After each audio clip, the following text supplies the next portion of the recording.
Humans experience feelings constantly, every second of every day, all the time. When we leave the house and forget the keys, we feel a sudden burst of frustration. When we get back from our vacation and remember that calming sunset on the beach, we feel peaceful. When we lose someone, we feel painful helplessness that only time can mend. Our emotions reside in our bodies, just like physical feelings. Some people feel anger in their chest, sadness in their tummy, or anxiety in their throat. But how you feel your emotions is entirely unique to you. However, if you focus enough on what you're feeling, you can pinpoint the location of that feeling and use it to understand yourself better as well. But why are our emotions important? You see, it's quite simple. Just like water, we need emotions to survive. They tell us what we feel, what we need, what we seek, what to avoid. Our emotions even tell us when to protect ourselves. They also help us create bonds with other people, and some of those bonds last a lifetime. We wouldn't be who we are if it weren't for our feelings. We would probably get hurt often, completely unaware of the things we need to stay clear of. Also, we wouldn't have any ambition and we would lead our lives unmotivated. We would be vulnerable and lost. We would feel alone, without even knowing it. Our feelings stay with us our entire lives, like a friend who's always by your side. Unfortunately, feelings can often become our enemies. Here's how your feelings can do you wrong. We've already mentioned that humans are constantly feeling something.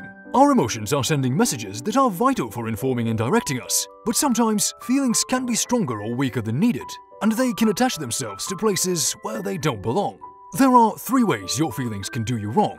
You can suppress, ignore, or marginalize your feelings. People who grew up with emotional neglect can suffer from this later in life. They suppress their feelings and bury them under the surface, which seemingly makes them go away, but they get more intensive. After a while, they can resurface way stronger than they should be. Something in your life now might be triggering old feelings. Many feelings such as anger, fear, grief, or loss can evoke strong reactions. We often delude ourselves that those feelings live with us for short periods, but the truth is that they are always lurking under the surface, especially if you suppress them. Months or even years later after an event takes place, a similar experience can trigger an old feeling and cause your emotions to be extremely intensive, which often leads to sudden outbursts. Lack of understanding of how emotions work. When it comes to emotions, most people do whatever they feel is right. They listen to their gut feeling, which is not the smartest thing to do. But if you want to know how your emotions work, you need to have enough emotional intelligence to understand them and know what you should do with them. Lack of such intelligence leaves you at the mercy of your feelings instead of being in charge of them. You can notice this with the way you behave and the choices you make. If you're letting your feelings run your life from behind the scene, then you have a big problem on your hands. So, is there anything you can do about this? Well, you can use this 4-step technique to decide if you can trust your feelings or not. If you are feeling something and you're trying to understand it and learn how to use it, just follow along.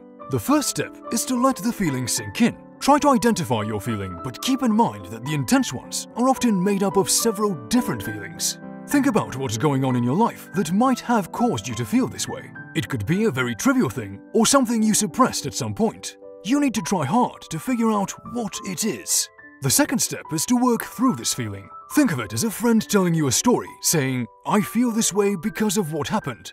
Now, how would you respond? What would you tell your friend? How would you help them?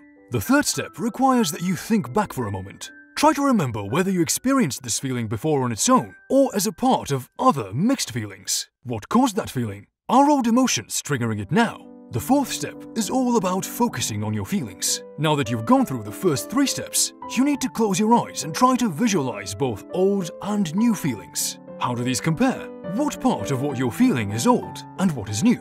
By the time you get to the 4th step, you should be able to tell the difference between old feelings that are nothing more than baggage and new feelings that you can work through using the 4 steps. With a bit of effort, you can learn to conquer your feelings and rule them instead of letting them rule over you. So, what about your feelings? Can you recognize them for what they truly are? Let us know in the comment section below. As usual, if you enjoyed learning about feelings, make sure to drop a like and subscribe to the channel for more awesome content.